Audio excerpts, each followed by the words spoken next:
Half litre oil తీసుకున్నాను, కొబ్బరి నూనె, ప్యూర్ కొబ్బరి నూనె తీసుకున్నాను, గానుగ ఆయిల్ అంటది తీసుకున్నానండి. ఇది మునగాకు, ఇది గోరింటాకు, దాసానాకు, జామాకులు ఎగుర్లు తీసుకున్నాను, ఇది పలకాకు, కరివేపాకు, దాసాని పూలు, మెంతులు, చూడండి కలబంద. ఇప్పుడు కలబంద కట్ చేసుకుందాం, సైడ్లు కట్ చేసుకొని ఈ మధ్యలో ఉండేది ఆయిల్లో వేసుకొని వేడి చేసుకుందాం. ఫస్ట్ ఆయిల్ వేసుకుందాం బాణలిలో. ఇట్లా సైడ్స్ కట్ చేసేసి ఇట్లా కట్ చేసుకుంటే చాలండి కలబంద. చూడండి సైడ్ ఆ ముళ్ళు ముళ్ళుగా ఉండేటి కట్ చేసేస్తే ఇట్లా వేసుకో.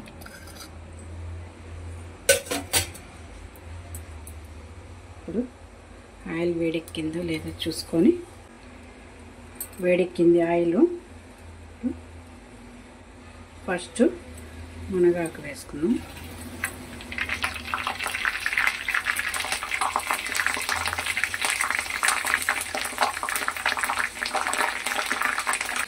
దాసానాకు, కరివేపాకు, దాసాని పూలు,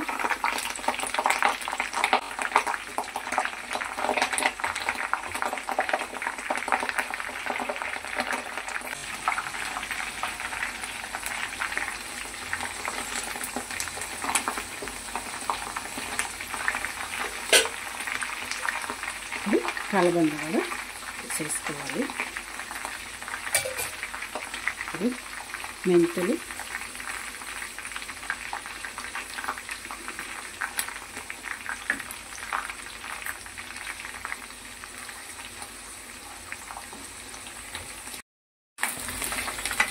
చూడండి కలర్ చేంజ్ అయింది కదా. కొంచెం పన్నీర్ రోజెస్ రెక్కలు కూడా ఎండబెట్టి పెట్టిండాను, అవి వేసాను. కొంచెము స్మెల్ బాగుంటుంది.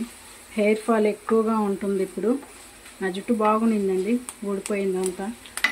మరీ ఊడిపోతే బాగోదని కొంచెం ఇవన్నీ కాసుకొని పెట్టుకుందామని చెప్పి తెచ్చుకున్నాను ఈరోజు. అన్ని చెట్ల దగ్గరికి వెళ్ళి అన్నీ కోసుకొచ్చుకున్నాను. మునగాకు, గోరింటాకు, జామాకు, దాసానాకు, కరివేపాకు, అందరి వీళ్ళకి వెళ్ళి అన్ని ఆకులు కోసుకొని వచ్చాను. కలబంద మా ఇంట్లో ఉనిందిలేండి, ప్రతి ఒక్కరింట్లో ఉంటున్నాయి ఇప్పుడు ఈ చెట్లన్నీ. వేసుకొని కొంచెం కాసుకొని ఓపికగా పెట్టుకుంటుంటే, లాస్ట్ టైం కాసి పెట్టుకున్నాను, కొంచెం పర్లేదండి, బాగానే ఉనింది. ఇప్పుడు మళ్ళీ ఆయిల్ అయిపోయేసరికి మళ్ళీ ఆ కొబ్బరి నూనె, ఈ కొబ్బరి నూనె, అశ్విని వాటిక ఇవన్నీ వాడి ఇంకా ఊడిపోతున్నాయి. అందుకే కాసి పెట్టేసేసుకున్నాంలే అని చెప్పని తెచ్చుకున్నాను. చూడండి కలర్ చేంజ్ అయింది కదా. ఇంకా కొంచెం ఈ కలబంద వేగితే నల్లగా కొంచెం వాడాక కలర్ చూడండి ఎట్లా వచ్చిందో.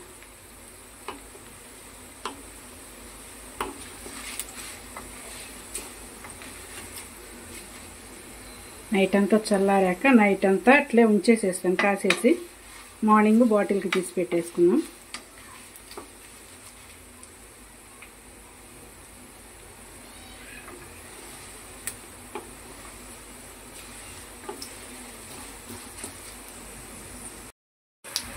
బాగా వాడిపోయాయి అన్ని ఆకులన్నీ, నేను ఆఫ్ చేసేసుకున్నాం. ఆఫ్ చేసుకొని చల్లారాక బాటిల్కి తీసుకుందాం, మార్నింగ్ తీసి పెట్టుకుందాం. మార్నింగ్ నేను మళ్ళీ వీడియో తీస్తాను, చూపిస్తానండి. మార్నింగ్ తీసి ఆయిల్ ఏ కలర్లో వచ్చిందో మనం బాటిల్లో పోసుకునేటప్పుడు చూసుకుందాం. మార్నింగ్ తీద్దాం. Okay bye.